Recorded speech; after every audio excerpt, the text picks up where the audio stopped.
What's going on, guys? Got a nice cool day finally.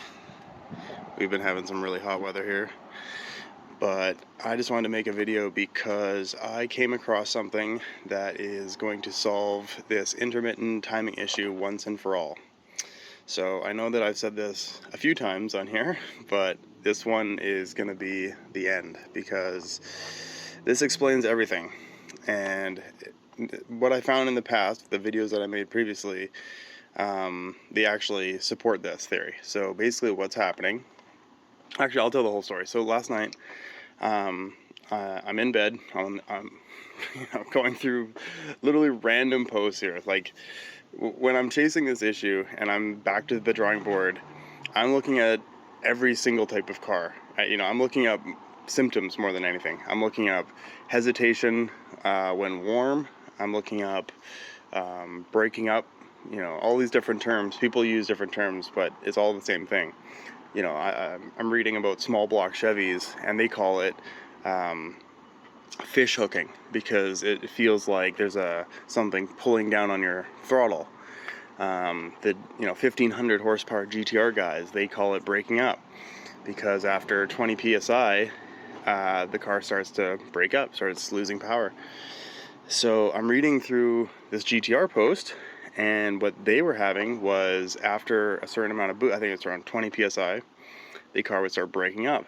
And one of the solutions they had was to take the coil packs off and to put dielectric grease around the rubber boot where it meets the spark plug, right? The rubber part kind of slips over the ceramic part of the plug. So what they were doing is they're putting dielectric grease around there, and the idea was that it would prevent arcing. So the coil pack creates all this energy, right? It has around 40,000 volts, I think even more for the GTR guys, and that energy goes to the top of the spark plug, the little metal part, and it's supposed to go through the spark plug, and then the amount of resistance in the gap is what creates that spark, right? It has to jump over, it has to arc over, which is what it's supposed to do. But if the resistance in the plug is hot because the plug is hot, or for whatever reason it arcs over and goes past that metal part and to the body of the plug or even into the block, then it will create this breaking up issue. But if it's insulated with the dielectric grease, they could go past 20 psi. So last night I take the coil packs out and I'm just putting grease on them, and I'm not sure which cylinder this is, but the passenger side cylinder closest to the firewall, and the this one, I believe this is cylinder 1 on the driver's side, both had tons of like fire damage. It was definitely arcing. The tip of the actual coil pack had burn marks. I'll post pictures and video of while I'm talking, just kind of over top of this. But yeah, 2 out of 8 had like damaged spark plugs, and all 8 of them had some sort of discoloration on the coil pack. So for all of this to make sense, I got to back up a little bit. So about a month ago, I was talking to someone who actually saw my first timing video, and he had a similar issue where his torque converter would slip, and he thought that was causing the timing issue because when he actually replaced the transmission and the car ran fine after. So I started going into the factory service manual, and I actually found that the TCM uses the ABS wheel speed sensor. So previously I had taken out the ABS fuse because I thought, hey, maybe something in the VDC circuit is malfunctioning. I had this weird ticking sound in the ABS block here, the motor, and it would make this crazy clicking sound like a machine gun. I'll post a clip. I should have. I sent it to my friend. Sounds like throttle body.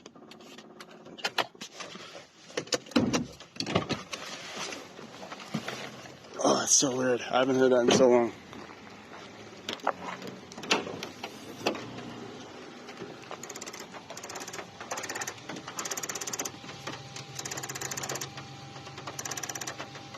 ABS?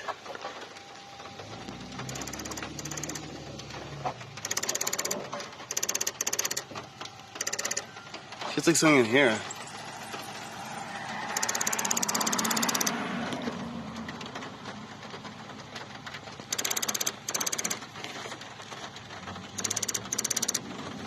Let me pull the ABS fuse. Something's going on.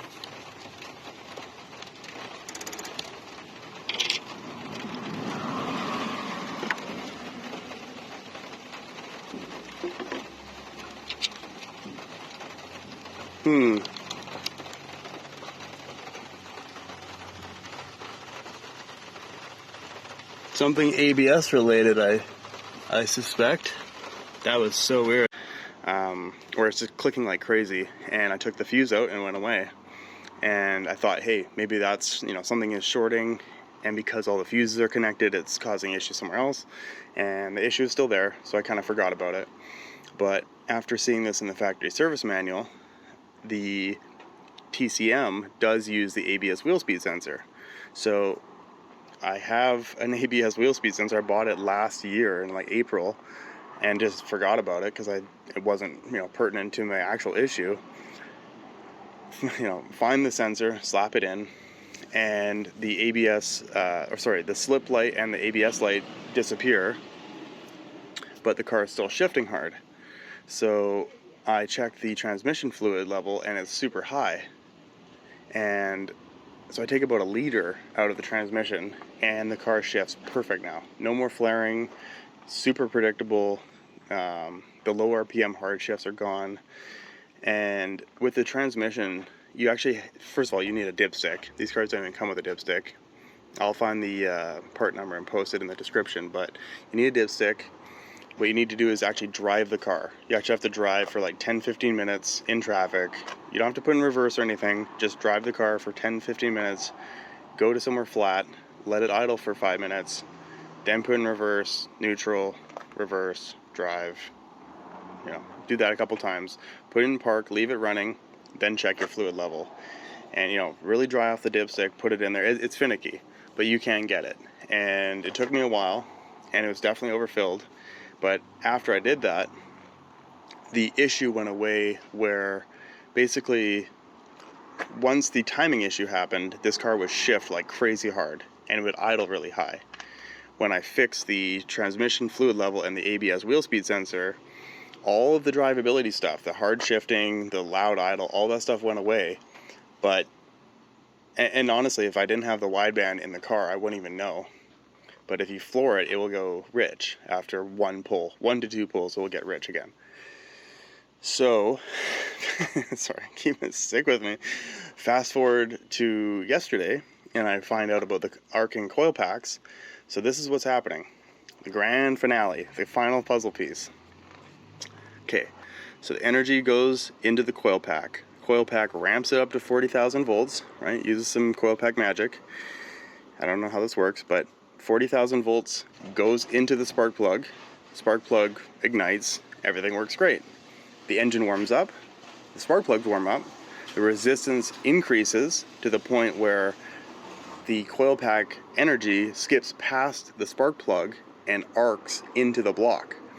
Now the block has all this excess energy, and our grounds, where everything is grounded, now has a ton of noise, if you want to call it that, noise or energy. This is a ton of voltage going into the block, and all of these sensors, which we now know is, they're basically daisy chained effectively. Our O2 sensors, TCM, ECM, cam, crank, throttle, all of that now has a ground that, it has intermittent voltage going through it, which causes a ton of issues. So I was right before, I just didn't have the full reason. I didn't have the full puzzle piece. So that is what is happening with these cars. So if you can isolate the voltage going into the spark plug, whether that's a colder plug, a more narrow gap, dielectric grease around the actual seal, it could be a cracked coil. I know that some of I believe the OEM ones actually are plastic, and those are prone to cracking, and that could have voltage leak out into the block. Regardless, leaking coil pack voltage plus the weird Nissan wiring is what is causing this issue. Put a bow on it and done. But for real, yesterday so I did 3 pulls back to back, right? Back to the night that I'm driving. So I do 3 pulls back to back. and on the way home it starts pulling timing again. So it's definitely helping, but it's not fixed. So what I did to yesterday, what I did yesterday, getting my timeline mixed up. What I did yesterday was I took my old spark plugs out, so I swapped back to the NGK coppers. These had like 500 miles on them. One of my early experiments with this. And I swapped in the old NGK coppers, and this time I took out all this excess grease. So basically you want grease, but you don't want too much, because what happens is as it slides past, it builds up on the top of, like, the seal on these coil packs, the actual rubber ring, is really tight. You don't need much grease in there at all, like just a thin layer of grease around just the edge. Just where it meets will create enough of a seal. I had like gobbed it up. So what happened is, as it pushed past, it actually got onto the metal part, which is where you want the spark to go. So we're actually creating resistance there. I don't know if that's exactly what caused it. It could be, one of the spark plugs that was melted was causing it. Again, all it takes is one of these cylinders to have arcing, and we're going to have those issues. I think that's enough voltage to create this issue. So anyways, I put the NGK coppers in, I greased them properly, don't over grease, make sure each one is, if I felt like it was over greased, I'd take it off, put a light in, check. Everything was dry, put it together, go out last night, and the car not only doesn't pull timing, it also feels like it has 30 to 40 pound-feet of torque more down low. Down low was the strongest it's ever felt in my entire ownership of the car. I think this issue has been happening since day one, even with the stock coils. I think the stock coil without grease, under enough load, once it's hot, once you've done 2 or 3 2-gear pulls, it would have enough resistance in those plugs. So maybe that's just something they didn't factor in. The factory spark plug gap is quite wide. It's a 0.044. That was another thing I did with the coppers, is I actually gapped them down to a 0.040, which is not huge, but it's enough. It's a bit of a difference. Today we're going to upgrade our terminals. So another thing that can cause resistance is if the power itself, even if it's going to the body, if the power can't get all the way back to the battery, then it's going to increase resistance on everything. Also, I just had these left over, so I'm going to show a little bit of what this can do. They're pretty cool, and they're pretty cheap, and they're non-destructive if you choose to install them like this, so I think it's actually a worthwhile upgrade for most people. So these are the KnuKonceptz ultimate battery terminals, and I saw these mostly used by sound guys, but basically what they do is they replace this part of your terminal. So there's multiple ways you can install them. You can cut this part off and just have bare wire onto a lug, and you could stick that in here. Sorry, yeah, you put it over top of here. This unscrews. You need a little Allen key. But what I'm gonna do, actually no, I'll probably cut that off because this is pretty old. But what you could do, like let's say you had a lease car, but you wanted to add a stereo and you don't want to cut up the wires. You slip one of these in, right? So this part would screw into where this goes, right? So just imagine this is sticking at that, about that far.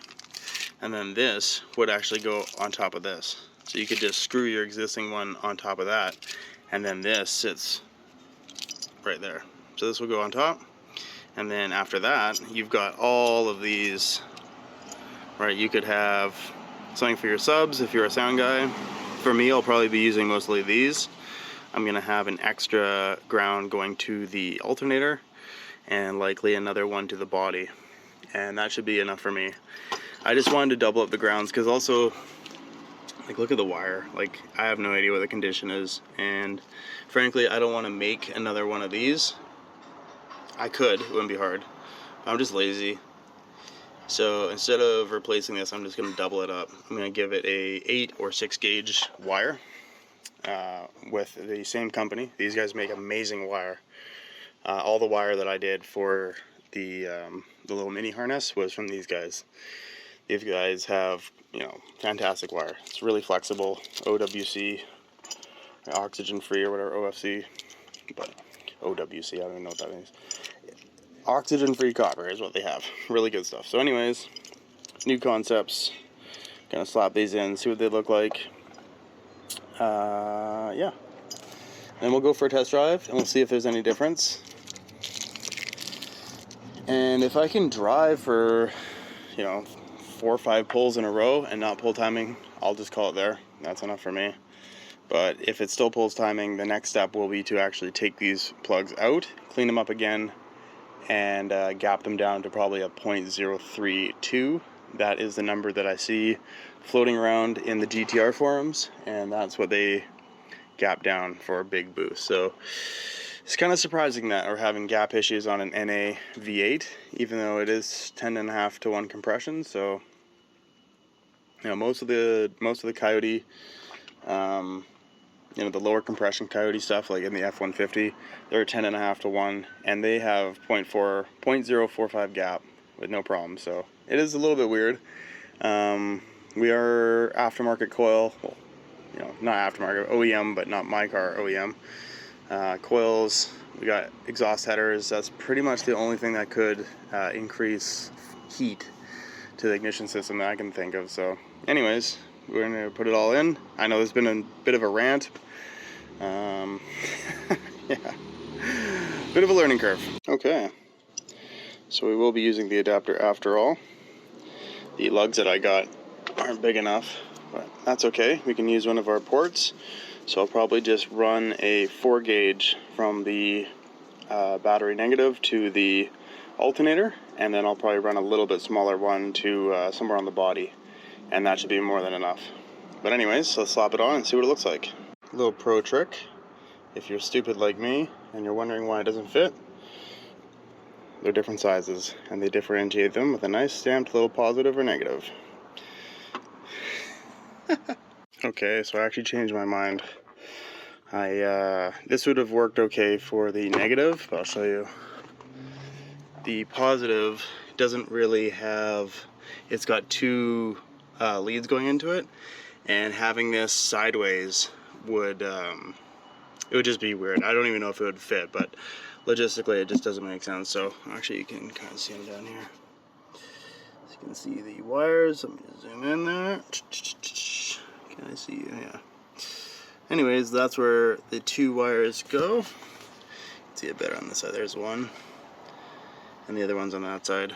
So we'll snip those 2, and then we'll have 1 lug going into the main terminal, and then we'll probably use the bigger one just straight in, and that'll look nice and clean. Because basically, if I didn't do it this way, we'd only be using one of them, and it would just look weird. So, and realistically, another thing that I should probably note is the wires on here.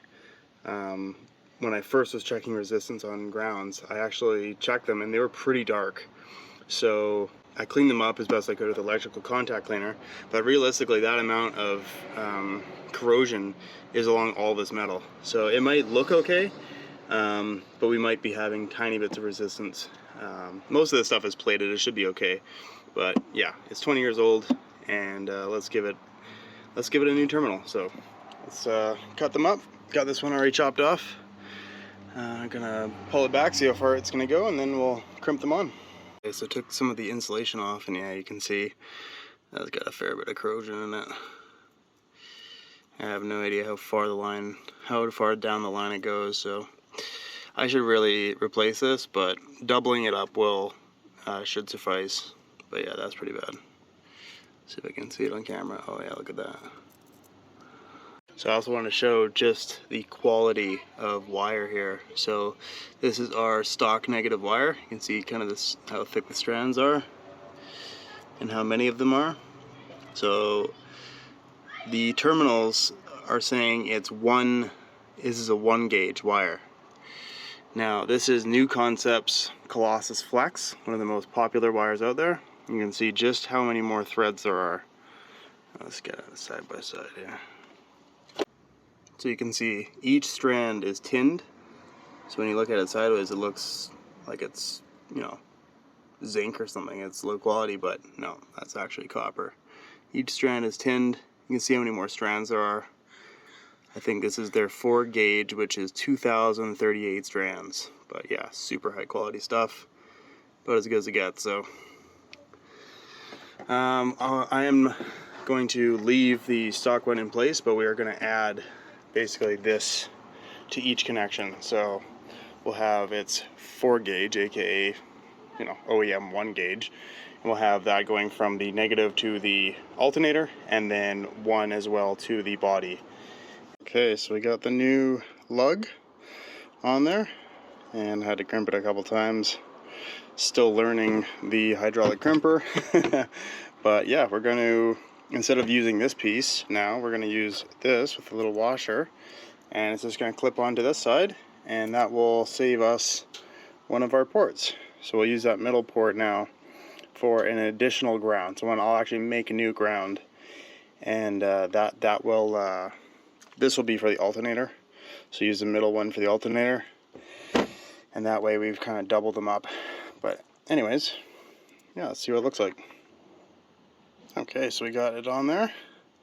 Uses a 6mm hex, but yeah, that looks pretty good. So that'll go to our body ground and our alternator. I actually wanted to use a bit of clear coat on the exposed metal that I ground off last time. So took the battery out. We're doing it professional this time. Professional for me at least. Okay, so what I'm also doing here is I've got the bolt that goes into the body, and it's just sitting in some muriatic acid. So let's see if we can get, there we go. That was pretty cool. So yeah, this is, I was going to do a little bit of a video on the diff, and I just kind of ran out of time.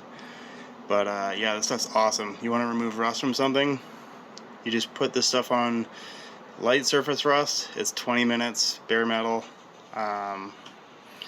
You do have to coat it with something, so we're going to clear this after, because you can see I did a bit of an experiment. Yeah, it rusts really fast afterwards, so you'd have to give it a bit of protection. But yeah, I just noticed that these bolts are super rusted, so we're going to do everything we can to give this thing a chance. Okay, so this has been in there for a while, still bubbling away. There's a lot of corrosion on it. You can see it's like brand new. Gonna wash that off and slap it in with the new ground, and then we'll paint over once it's all tied down. That should give it some protection. Okay, so I just finished doing the additional grounds, trying to make them look somewhat pretty. I definitely used the wrong dye on a few of them, but the connections are sound. It might not look that pretty, but it should do. So basically this is going to be our battery negative to alternator. This is a 4 gauge KnuKonceptz high strand. This is probably more copper than the 1 gauge OEM. And you can see the difference. This is 1 gauge OEM, 4 gauge KnuKonceptz. Seriously beefy. We've got our new lug for our OEM cable. So we're going to keep the OEM. So this will go battery negative, body, alternator, and then this will go negative to alternator, and then negative to body.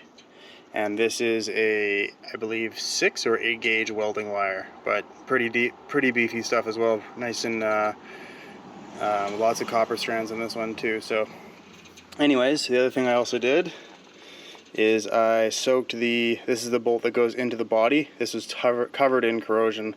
So hit this with some muriatic acid, got all the corrosion off, a little bit in threads there, but that's more than enough.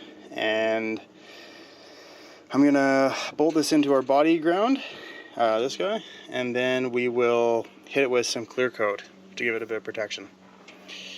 And then we'll do the positive side. Okay, just finished up, and I got a little carried away with the clear coat, but I sanded a bit too far last time, and I definitely wanted to get something on there to prevent any rust. But yeah, it looks good. Got the fuse box connection going into our 4 gauge, I don't know what you call that, little terminal there, and our new lug going to our main power.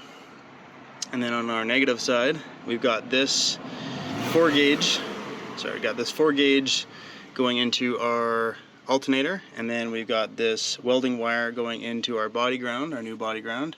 So we've doubled up that side, and yeah, should be pretty good. Gonna put the battery back in, see what it looks like, and yeah, see how it looks. Okay, all done.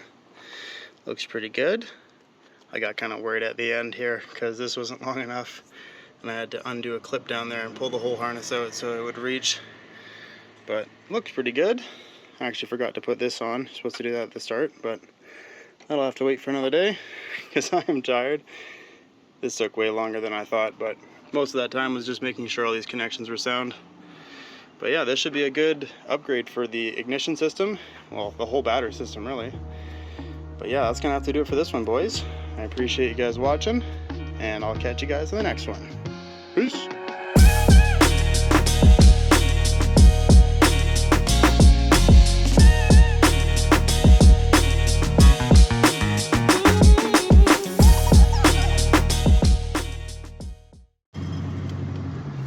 Okay, this will be a little quick summary. But yeah, the ground's made a world of difference. Everything feels better. You turn the headlights on and you don't feel any difference, whereas before it actually felt like the HIDs were still in there. I drove for about 15 minutes, and that's usually enough to trigger it. So I drove for 15 minutes. I did like half a pull, like probably 70% throttle through 2 gears. Then I pulled over and filled up the tires, which puts a bit of load on the electrical. It also is just sitting there idling for a minute or two. Then I got back in and drove for probably about another 10 minutes. And then I did 2 pulls and back to back, and no timing pulls at all. So that's enough for me. I mean, if it pulls after that, that's, you know, that's way more than I would ever do, right? So the exhaust sounds different too. Way more like throaty in the mid-range. And just torque on demand. No breakup at all. Go for a little bit of a drive here.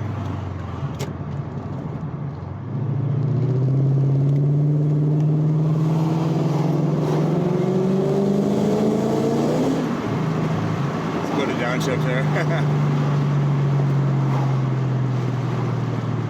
It feels so good.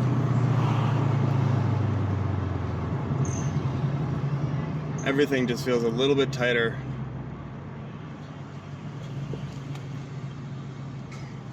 Yeah, I'm really happy with that.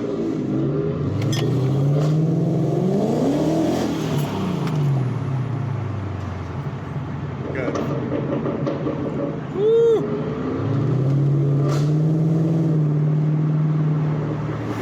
Go drag race a BMW M3.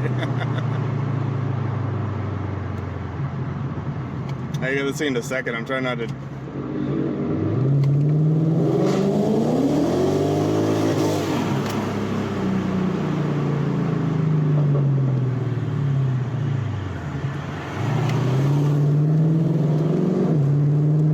They sound good.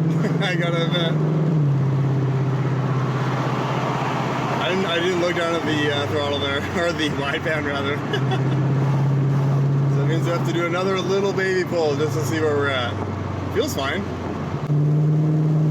You know, every time like I feel like there's a little bit of resistance, I push a little bit further in the pedal, and it just jumps right up. There's no lag like it used to. Wow, it feels so tight. Sorry for the camera, by the way. I know this is kind of ghetto. I'm gonna have to crop the top of this to make it landscape, but whatever. You guys get the picture. Driving down Main Street, that's what we're doing. I gotta actually slow down. Keep this thing in second here. Here we go.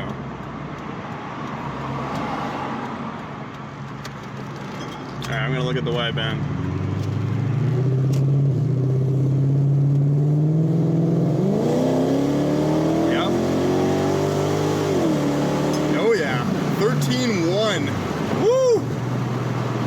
knew I needed to put some gas in this thing. That's a little lean. 3 pulls after a decent drive. I guess that doesn't count because I turned the car off once, but still, the majority of the driving was on one key cycle. So I'm gonna call it there.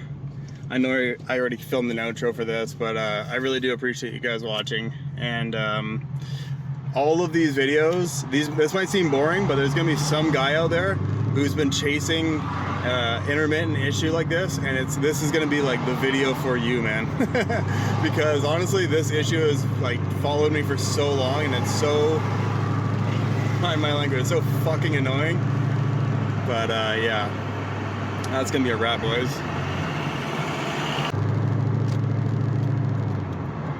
It feels so good. I'm in love again. All right, well, I'll see you guys in the next one. Peace.